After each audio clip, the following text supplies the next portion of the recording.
I would like to welcome to the 5,591st meeting of the club, and I am going to proceed to ring the bell and declare this meeting started. All right, today we have our guest speaker is Father Medard Laz, who is the founder of Joyful Again. All right, I'm going to make some general announcements. And as you know, polio, October is the month where we celebrate our commitment to end polio from the face of the earth. And this is a commitment Rotary clubs have all over the world. And we are going to be done with it once polio ceases to exist on the face of our planet. So many clubs are doing all kinds of fundraising events. And last week we had Carol Pandak as a speaker, who is the director of Polio Plus for Rotary International, and told us the latest news about where we are. And as you know, there are all clubs are contributing funds to this cause, and there are many ways to donate. We have a commitment from our club to raise $3,000, and people can do, you can all have your personal fundraising event. I did one because I am participating in El Tour de Tucson, as I have done for many years. And El Tour de Tucson is a bike ride around the perimeter of the city of Tucson that take place the Saturday before Thanksgiving weekend. So this year is going to be November 20th. And you can go to my fundraising page. I think it's in the gyrator. But you can contribute to that page, or you can go to endpolio.org. And contributing to polio you can imagine buckets of many different colors, but they all go to the same Rotary Foundation that is going to dedicate those funds for polio eradication. So also important to take in mind, the Bill and Melinda Gates Foundation, if we are able to raise $50 million for polio eradication this year, they are going to give us a match of $100 million. So you know what you need to do. And if you have any questions, you can reach me after the meeting, or you can send me an email. I'll be glad to tell you more details. But this is the time of the year. And also, probably the most important and issue that Carol shared with us last year is that after the crisis of Afghanistan a few months ago, and the Taliban being the new government of Afghanistan, an important progress has been made is that the Taliban are allowing vaccinators who stayed behind in spite of the evacuation, and UNICEF also stayed behind, but vaccinators can go all over the country in Afghanistan to vaccinate children who may have never been vaccinated. As you know, the geography of Afghanistan is very treacherous, it's very difficult to get to some places. So the fact that there is an open door for vaccinators to go to every corner of the country is an enormous event.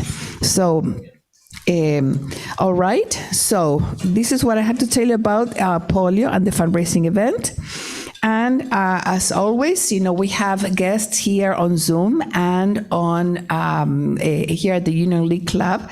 After Father speaks, we can take questions, make them succinct, short, and one question per guest, please. Same thing goes for our Zoom speakers. You know the deal, right? So now, I would like to proceed to introduce the co-chair of our programs committee, David Hirsch, who in turn is going to introduce Father Laz. So, David, thank you so much again for bringing another fantastic guest speaker to our club, and I give you the floor. Go ahead. Well, Margot, thank you very much. It is really my pleasure to introduce my friend, Father Medard Laz. I refer to him as Father Med. Some people call him Father Laz, so don't be confused. And I think you're in for a special treat only because most people know him as a Catholic priest. But if that's all you knew about Father Med, then you don't really know Father Med. So by brief way of introduction, he was ordained a Catholic priest in the Archdiocese of Chicago in 1969, and he served in parishes until 1999, or over 30 years.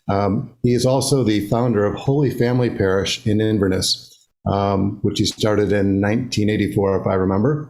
And from there, he moved to Florida.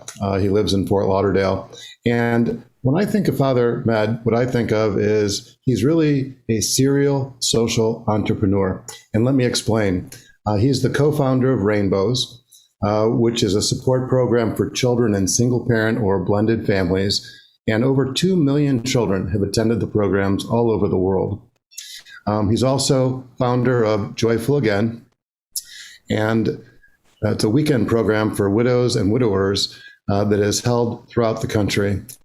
And he continues to serve as executive director of Joyful Again. He's also founder of Hearts for Humanity and co-founder of Angels in Action. And the backstory is that he had traveled to the Dominican Republic and Haiti, I think it was in 2006. And there he established Hearts for Humanity to promote critical thinking and education. He also co-founded Angels in Action to support education for students in both Haiti and the Dominican Republic. And if that wasn't enough, he's also the author of 9 books. Most notably his best-selling book entitled Love Ads, a Little Chocolate. So I could go on and on. He's very accomplished.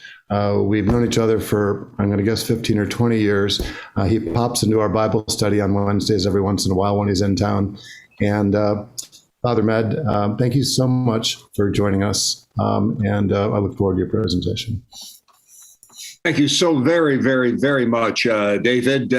Would you believe we go back over 30 years, you and I, as such? And I would be very remiss, David, if I didn't say happy birthday to you today. Today is your birthday, and I'm not going to say how many. You're going to have to admit that to yourself. But happy birthday, David. What a joy to be with you, with Rotarians all over the world on your I'm on your 30 birthday. today, Laz. So you baptized me when I was just born. Right, correct. But we go back over 30 years, David and I.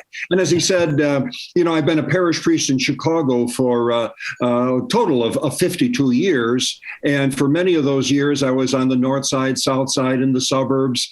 And then and again, I was privileged to be able to make presentations to Rotary groups throughout Chicago. And as David mentioned, that for whatever reason, I've been blessed to be an entrepreneur. When I see problems, I immediately jump to what's the solution. Would you believe when I was in Chicago in a parish, in one day on the north side, 5 men stopped just out of the clear blue, rang the doorbell and said, "You got a moment or two?" They were going through a divorce and they just needed somebody to talk to. Well, that led me in a matter of weeks to start a whole movement called Beginning Experience. Hey, I'm not unique that, having just a few men stop by, that, we need to get at our issues, our problems. And so David and I, way back when, 40 years, 40 years ago, I got involved, and a few years afterwards, David Hirsch got involved. And that's, kids in single parent homes. And today, over half the kids in the country are either in a single parent home because of divorce, mom or dad dying, or they're in a blended family. And so as David has done such fantastic work, with fatherhood and with dads, that's how he kind of got involved with Rainbows. A 13-week program and all day, a 13-week program and an all day. And we started humbly with just 3 little pilot projects. And well over 2 million kids in the world have made that program and really found a new life. And so that's kind of what, I bargained for, if you would. And Joyful Again, the same thing. I took the stories of 28 people, boiled them down into 4 characters. And so we've had over 50,000 people make a Joyful Again weekend. And with the COVID-19 and that, we're kind of trying to refashion it so that people could actually make it virtually. And we're seeing if that's at all possible. So 18 years ago, last Friday, I had prostate surgery down at Northwestern Memorial in Chicago, and the MRI said that cancer had reached T2 and T3 as highly suspected. So I thought that my life was over. Quite frankly, I mean, if I got cancer up here, the future is not looking very bright. Well, God was certainly on my side, and my prostate and my PSA has been 0.0 for all of these 18 years. No radiation, no chemo. So I immediately felt that I've got to give something back. And I had some thoughts, some dreams of, going into the poor countries. And, I couldn't get any closer than Haiti. A flight from Florida to Chicago is 3 hours. The flight from Florida to Haiti is an hour and a half. It's only 700 miles away, half the distance from Florida to Haiti. And so my first experience was life-changing. It was in the Dominican Republic, and we drove along the Batays, where thousands and thousands, maybe as many as 500,000 Haitians all day, are cutting down the sugar cane to maybe make $1 a day. And so we drove through little town after little town after little town, and I didn't see a shred of hope in one person's face. And boy, I can take anything. But I can't take a look at, faces this close to me and with no hope, from a little child to a 60-year-old person. So I've been super involved with Haiti now for almost 20 years. With Food for the Poor, we've been doing some hospital additions. We've been doing schools and the like. And so we take on a project every year. 2 years ago, we started a campaign to have a school in Lausanne, and that school opened up this year.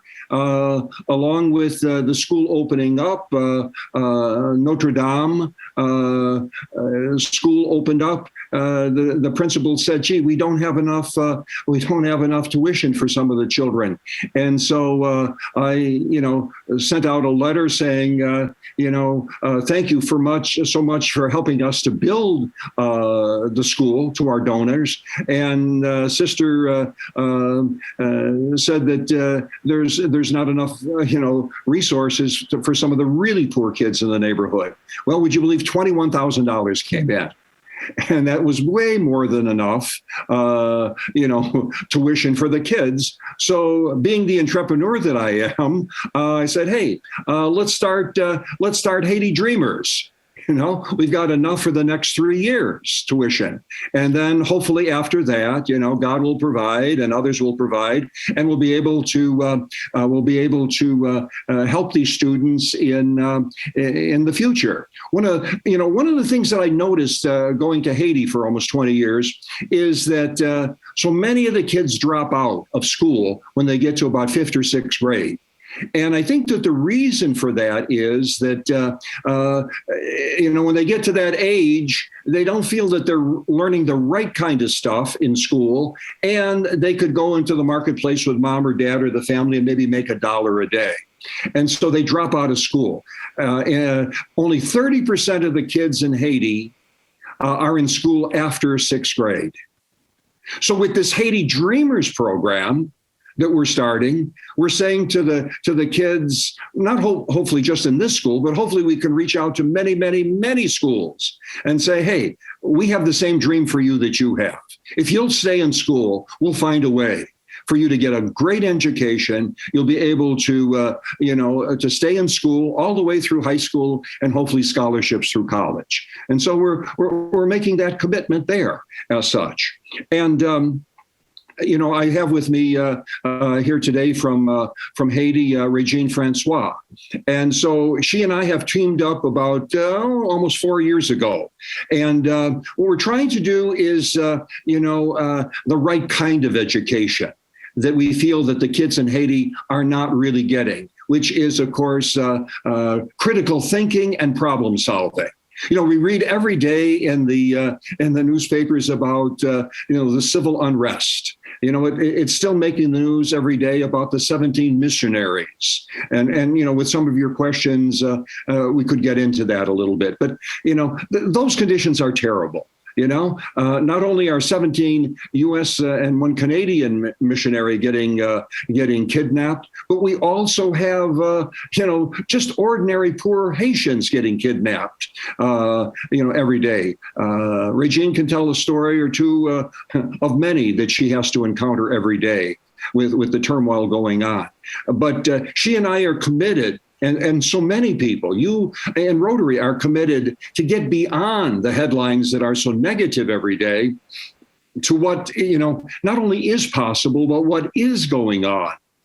And so through, our laptops that we're collecting and sending down, through Haiti Coding Week that's coming along, we're not only building schools with someone like Food for the Poor, but we're also hopefully changing the education that is needed. And one of the examples, last week she was taking her adopted son to school.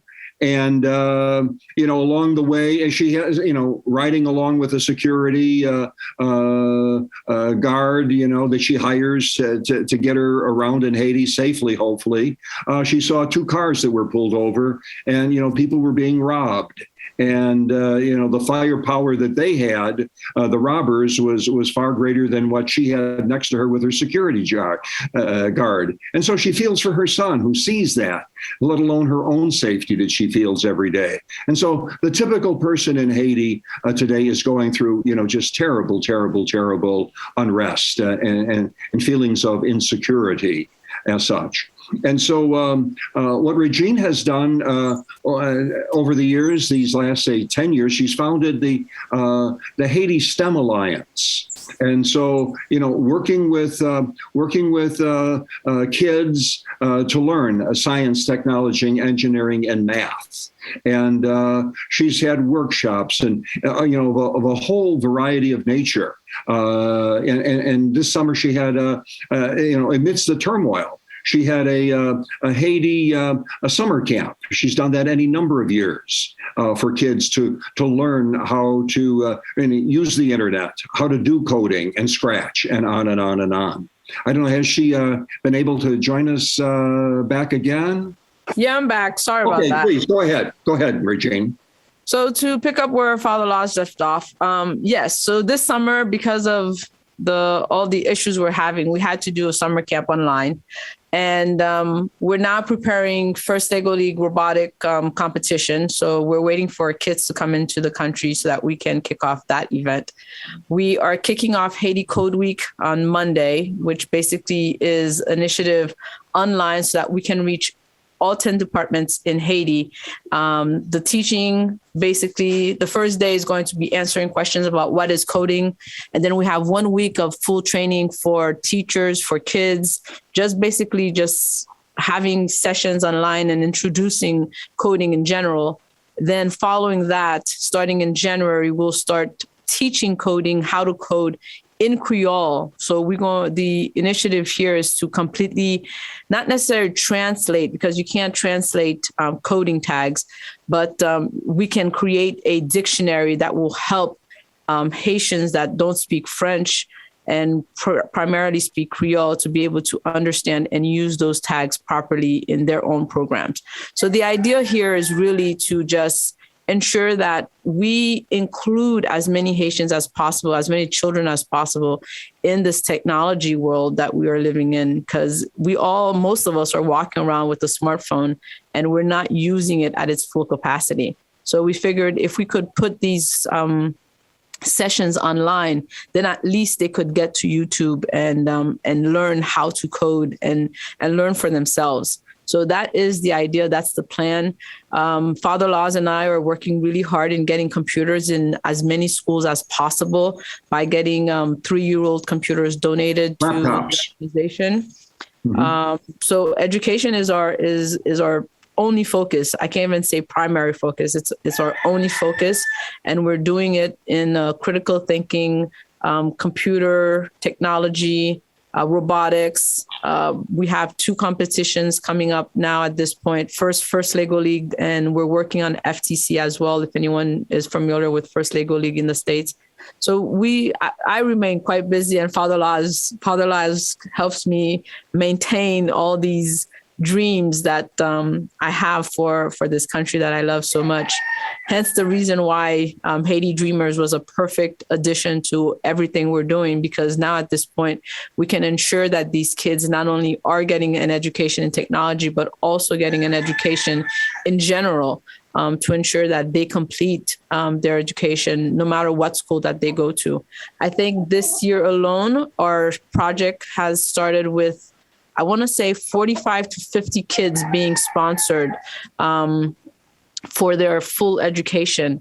We have kids as young as in kindergarten and kids all the way in 9th grade, in the kids that we're sponsoring over about 4 schools, I believe, at this point. So it's a good start for the Haiti Dreamers project. And I'm very hopeful that what we're starting now is only the beginning of what will be the key to unlocking the difficulties that many of us are experiencing here in Haiti.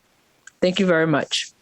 Thank you. Just one, final point in that David and I, go back, and I really think that I encountered David Hirsch through Susie Yale. Way back when, because of your, involvement with fathers and our, dealing with single parents and the like, you and Susie kind of hooked up, and we were in the early days of Rainbows way back then, David, and we just had a few schools. And here we are, 40 years later, and you said 2 million. I think we're over 3 million kids worldwide. And it's an extensive program, 13 weeks and all day, 13 weeks and an all day. And we talk about Haiti dreamer, you got a Father Laz dreamer right here as an entrepreneur. To me, there's no reason in the world why we can't get from a few pilot projects like this to have 3 million kids in Haiti with a laptop in front of them and daily learning the right kind of education that's going to, really get at the root of the problem.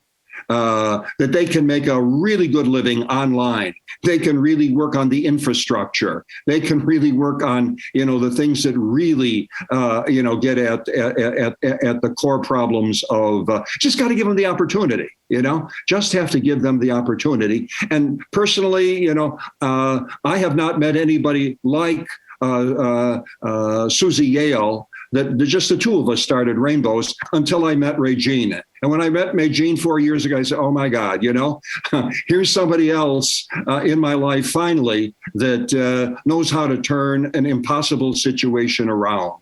And, we really could use your help, Rotary's help, in any way possible, certainly with, larger corporations who have 2 or 3 year old used laptops, and then the support for the guides, for the teachers, for that. 15 years ago at St. Boniface Hospital in Fond du Blanc, I encountered Connor Shapiro. And oh gosh, the wonders that Connor has done because of Rotary. He's gone around through the states and done speaking to Rotary for years. And Rotary should be so proud of St. Boniface Hospital and what they've done with your fantastic support of Connor Shapiro and all of what he's accomplished. And and I know that's I pray that that's in the cards for what's coming up for our involvement with Rotary and what we're doing with education in Haiti. Well, Father Med, thank you for that brilliant presentation. And just for the record, this is the uncaffeinated version of Father Med. So Yeah. thank you again for being with us today. And I'll turn it back over to Marga, who will handle the questions.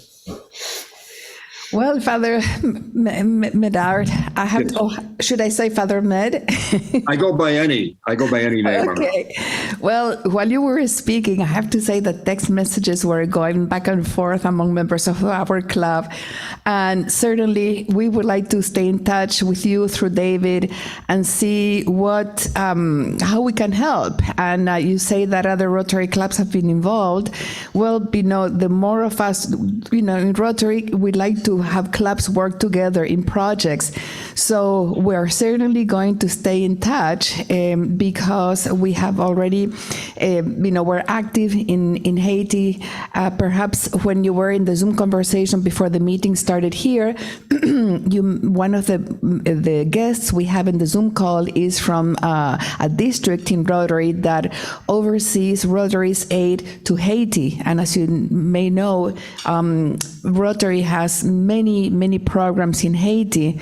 One of them, the biggest one called Handwish, which means it's a many years program, but the ultimate goal of this project is to provide drinking water to every inhabitant in Haiti. So it's a multi-billion-dollar, I would say, with many international organizations as well. But also we do smaller projects, right? And especially after the earthquakes.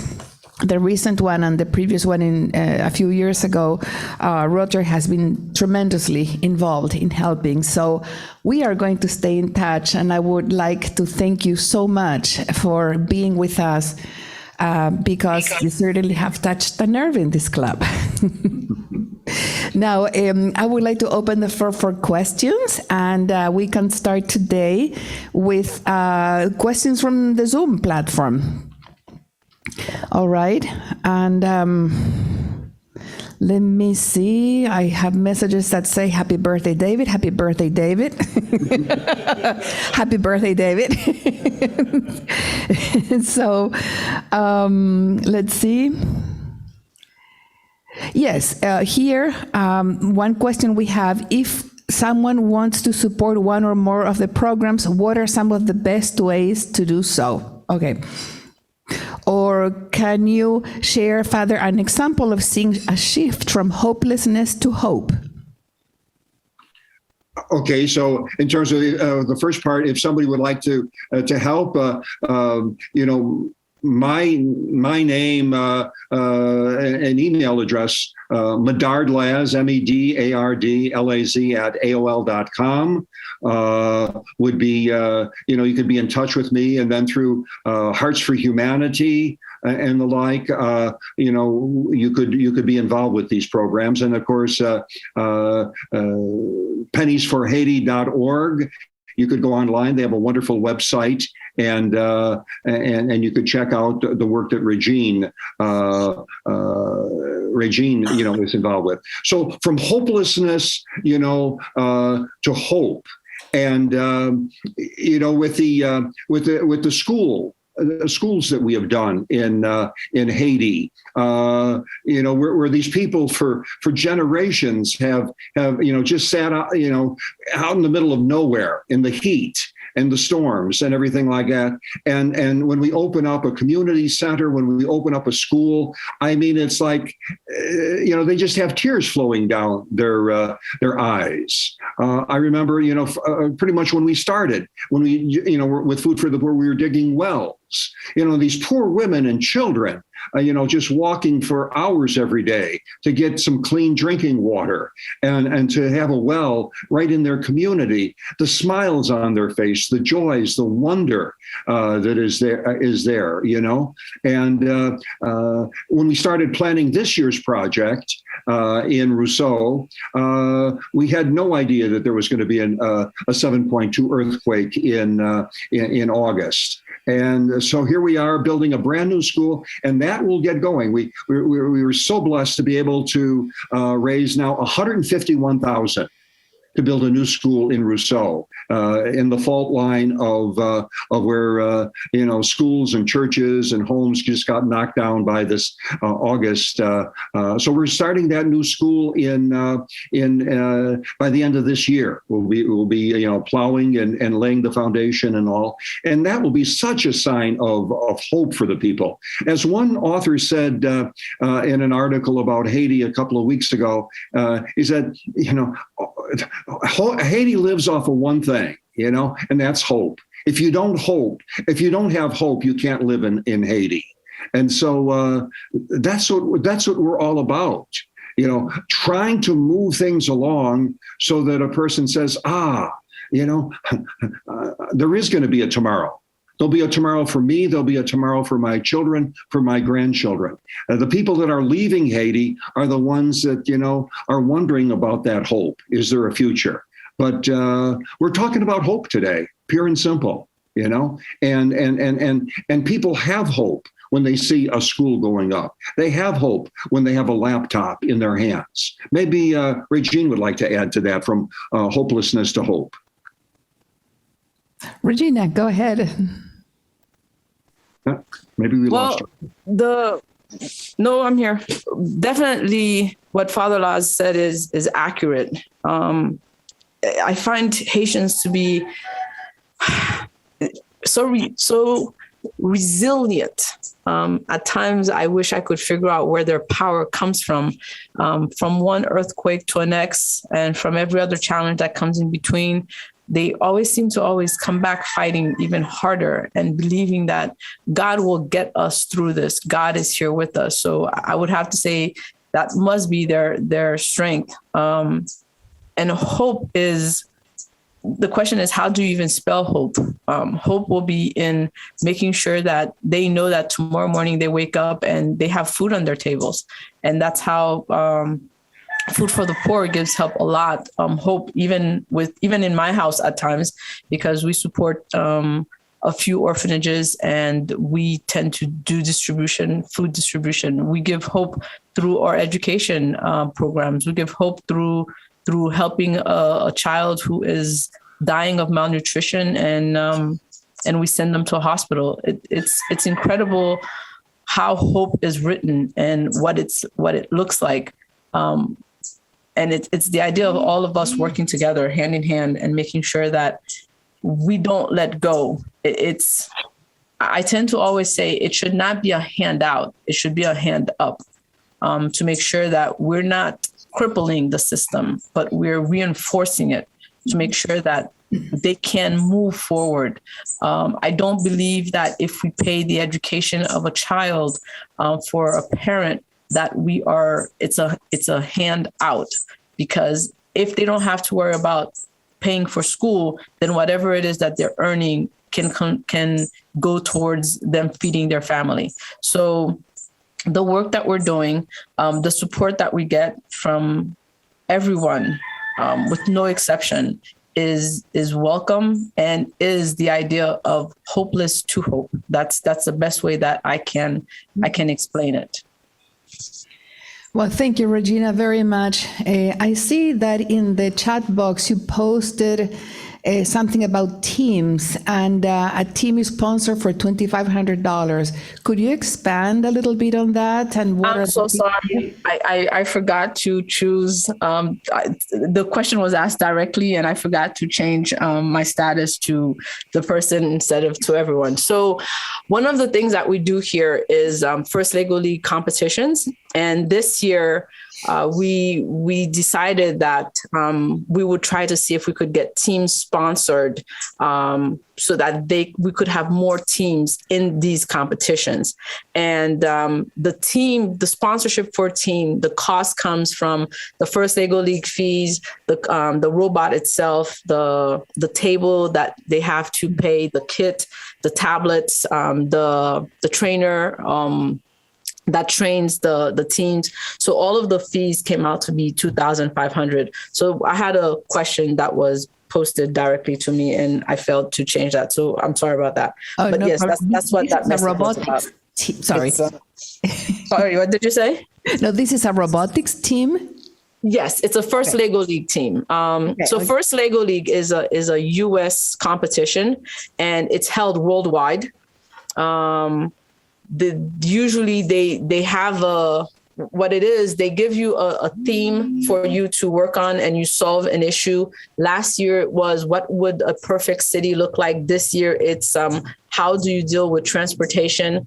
So Haiti has been part of this project for the last 10 years. That's how really I met Father Laz, by going to a fundraiser for this. And so now Haiti STEM Alliance is fully responsible to support, to train, it's my team pretty much that's taking care of everything First Lego League. Administration wise, FEDUDEV still takes care of that, but everything else falls on us. So we are responsible for fundraising. We're responsible for sponsorship. So when this was presented to us, I said one of the ways for us to get more teams, because the biggest cost is in the robot. And because of that, it's difficult to get a school or a group to get those situated. So we figured if we could get, whether it be an organization, a company, or just people to sponsor teams here in Haiti, that would be great. So this year we have 5 teams sponsored. They're all girls. I think one of them is mixed. We still haven't figured out that particular for that team. But the idea here is we're fighting what they call ristavec in Haiti, which is basically child slavery. And most of the time, child slavery is young girls. It doesn't affect boys as much. So our goal is to teach girls as much as possible, push girls as much as possible throughout our programs. Obviously, we don't concentrate only on girls, but we do emphasize on them so that we can, in our own way, fight ristavec here in Haiti, which has been an issue for many, many years. And it's if we are against slavery in adults, I can't understand how slavery in children is still accepted here in Haiti. And these poor girls, not only do they work all day long, all night long, they're also so often raped. So it's a mission of mine almost to see how much I can reduce that across the country by ensuring that these girls have a chance to go to school and to be able to learn something outside of just the normal Haitian curriculum. I'd like to just interject for a moment. Some of you listening and others are watching, I should say, and participating today, maybe work for a large organization, your company, your organization, be it a bank, a law firm, and on and on and on. And it was just fantastic this springtime when Northwestern Mutual, we had contacts with one of their Christian fellowship groups within Northwestern Mutual. And things really, really took off when they were able to partner with us and partner with all of Northwestern Mutual in terms of, I think there are well over 30,000 people that work for Northwestern Mutual.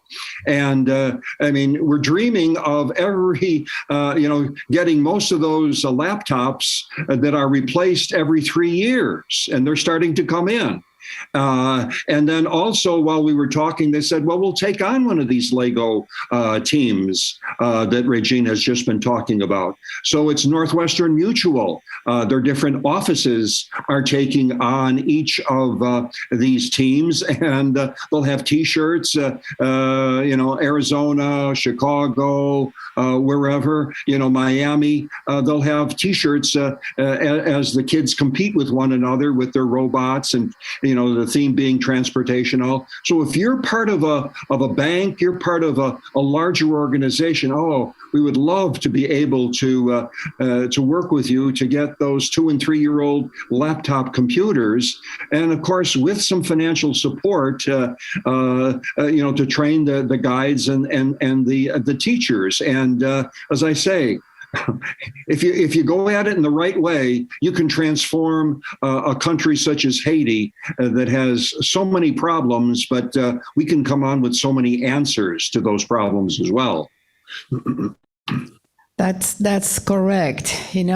Well, Are there any questions here from those present at the club?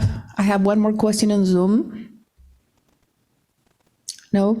Okay, I'll proceed with Betsy's question that says, we read about the gang issue and how folks are afraid to leave their homes. What is your assessment of the situation and how or when it might be brought under control so Haiti can recover and develop a quote-unquote normal way of life? Regine, why don't you tackle that one first? About, I want to say it was maybe a week and a half ago, I was taking my son to school, and I had heard the idea that you would find people dressed in police uniform that were not searching, but what's the word that they were? Okay, so the words escapes me. But anyway, so they were at gunpoint searching these cars, taking people's stuff. A bus not too long ago before that, they searched the entire bus. They stole laptops and they stole kids' lunch boxes. This is a reality. I have come to a point where even though Father Laz ensures that I have a security person with me at all times, I've decided to stay home because the guns that I see in the street, I don't have those guns in my car. I can't protect myself against a MK40 or whatever it's called. There's no way. I, for the very first time in over 15 years, am scared of living in Haiti. I have decided to just stay home. My son is taught online and that's it. So until when will this end? I have no clue. Father Laz and I talk a lot, and there are instances where you'll see Haitians ask the U.S. to invade Haiti or ask UN to do something. I will repeat those words. We, and unfortunately, my name is on this, and these words are coming out of my mouth because I'm not a political person and I'm not a public person. But I do not believe Haiti has the fighting power to solve the crisis that we're in right now.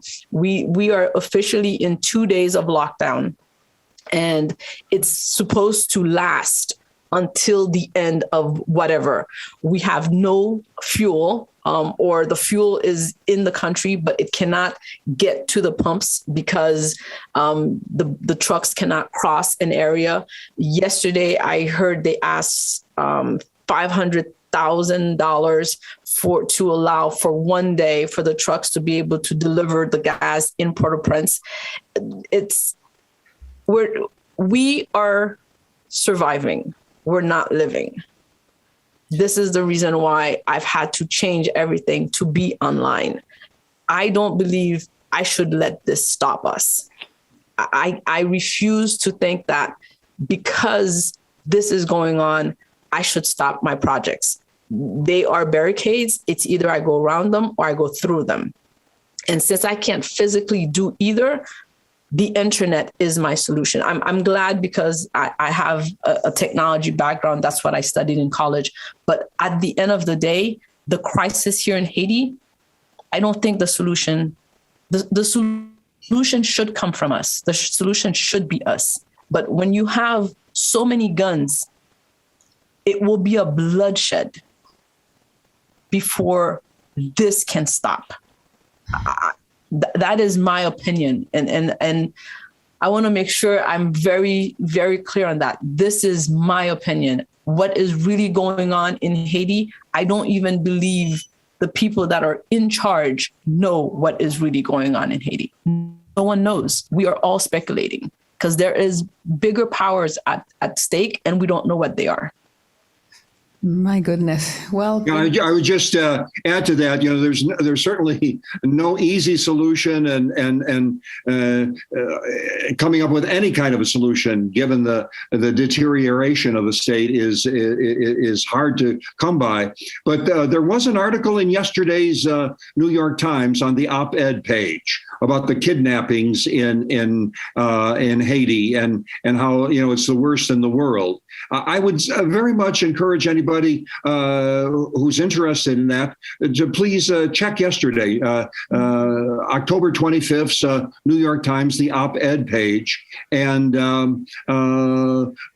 it gives some food for thought in terms of what the United Nations and other nations of the world could and should do to help make this situation, thawing and change. And nobody has the perfect answer, but I thought that there was a glimmer of light, a glimmer of hope, if only that could happen.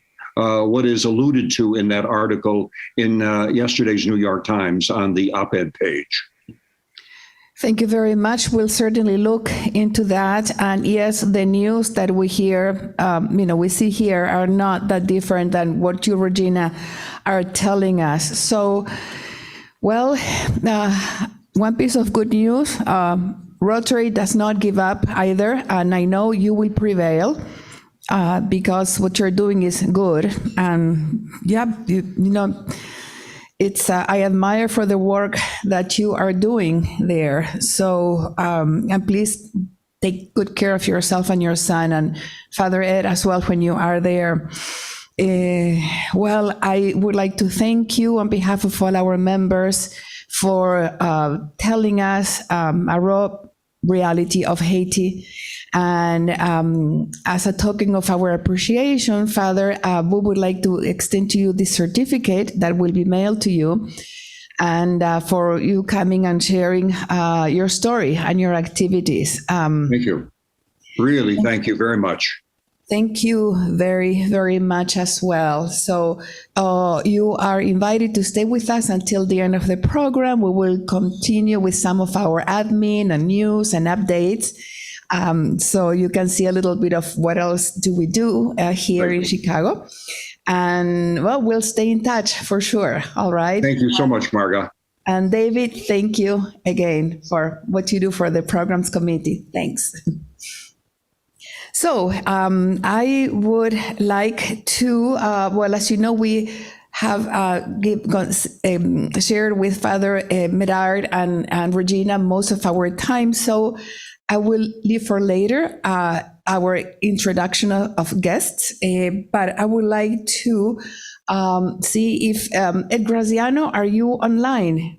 Being involved with Rotary for now well over 25 years, I realize, one of the roots of Rotary is the business opportunity, the business networking that we do. And it's something that I've realized in my career, managing about 25 different associations right now, that I felt like I could really help and support. So came up with the concept of kind of redoing the heritage of Rotary, kind of going back to the Paul Harris times of 1905 and having business opportunities, networking opportunities, visiting a variety of different people's offices and places of work. Doesn't have to be a traditional office in any way, shape, or form.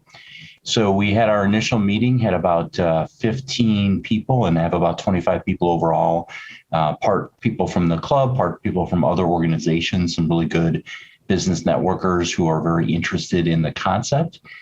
Spoke to some people at the district level at an event last night as well. And we'll be rolling out a monthly event. Might be a breakfast event, might be in the evening, shooting for the third Wednesday of the month. And it'll be focused on really learning more about individual businesses, creating those networking opportunities, leveraging Rotary to what it can be. It's an amazing organization, obviously, for service. Our programs are above and beyond excellent. So we want to also incorporate that business piece as well. So if you guys have a business that you would like to host an event at the near future, please let me know. I'd be happy to investigate that. I've got about 3 or 4 different ideas right now, and expect probably by next week an invitation for, the first of those events. So excited about it and looking forward to, and there was, my suggestion was that we all dress in 1905 gear and don't have electric power that's not that great and no air conditioning and all that kind of good stuff, but people weren't really up for that piece of it. So we will do it in 2021 style and not 1905 style, but we will go back to those roots and really make some solid connections that can benefit both the Rotary members and also the community and other business members as well. So thank you. Thank you, Ed, and I would like to praise you for not only your creativity, but for putting in practice one of the intentions for this year, which is each one bring one, which means each member of the club bring one other member. So you brought a lot more than one member, Ed. So we are very, very grateful because you're great people with lots of good energy. And we're already having them involved in leadership positions in the club. So this is yet another fantastic thing that it's only going to grow better. So thank you, Ed. And Margo, one piece on that is they wouldn't come if it wasn't a good organization. So it's simple as that. The quality of our organization, Rotary in general, is extremely high. We all should realize that. I think we all know that. And that's what brings people to the table. And the whole tie-in with this service is just an amazing opportunity for them to get beyond the business community as well. So thank you.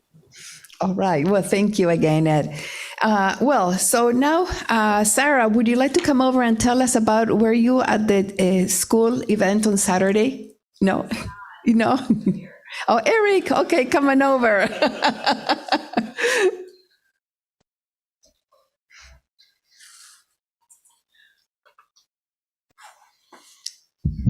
All right. So if you guys were at the meeting last week, I believe it was last week, you heard me talk about our CPS opportunity grants. It was our first time to do that last year.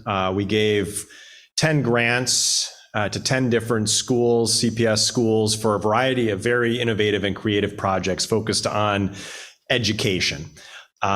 We had our first project, because each of these grants has a service component to it. We had our first project at Simeon a few weeks back, which was fantastic.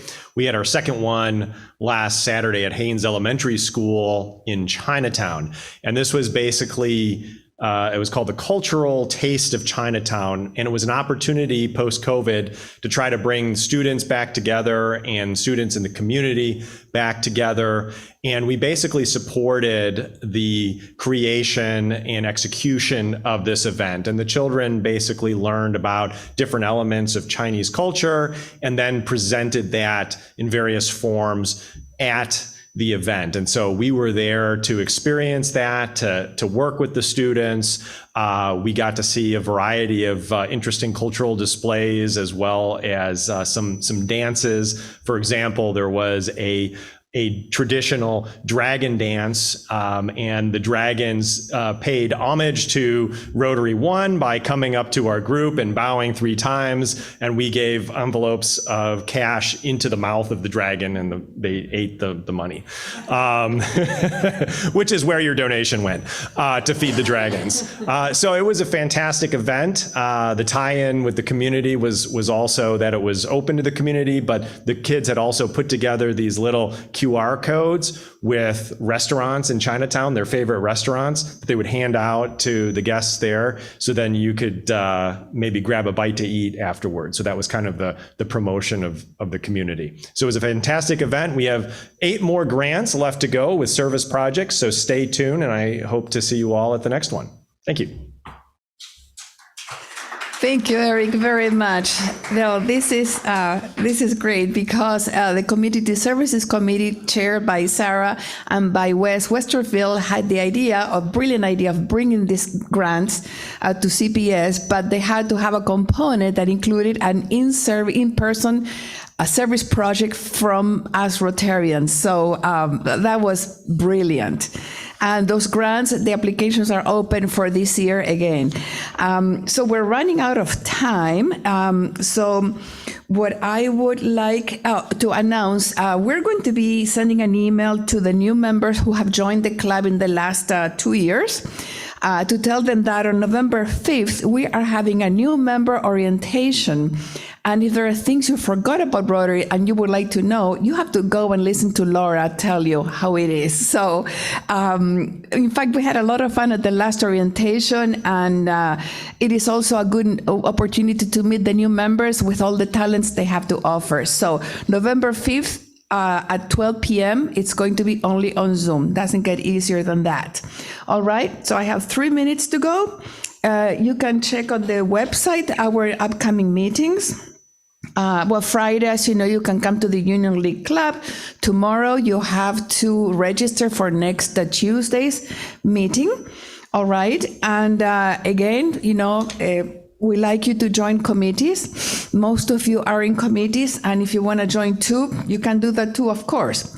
All right. And our committees meet virtually, so it's really easy. And you can see on the screen what are the upcoming meetings. We have Peggy Partenoff speaking on November 2nd, and Miss Shirley Sherrod on November 9th. All right, so stay tuned, register. We want to see you here. And I would like many of the members that are on Zoom, if you can come or tell your friends to come and join us at the Heritage Room. It is safe. I would like to remind you that not only masks are required, but also we like vaccination proof. So everybody can feel perfectly safe in our lunch meetings, that they are lovely. All right. And now I am going to close the meeting. And I would like, do I have any volunteers who would like to come to the microphone and read the 4-way test? Walter?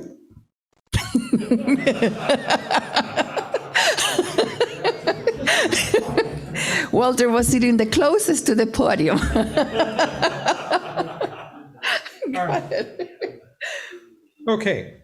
Number 1, is it the truth? Number 2, is it fair to all concerned? Number 3, will it build goodwill and better friendships? Number 4, will it be beneficial to all concerned? Thank you, Walter, very much. Father Ed and Regina, blessings to you, and thank you for the work that you're doing. And all of you, it is a delight to see you. So with this ringing the bell, I close the meeting.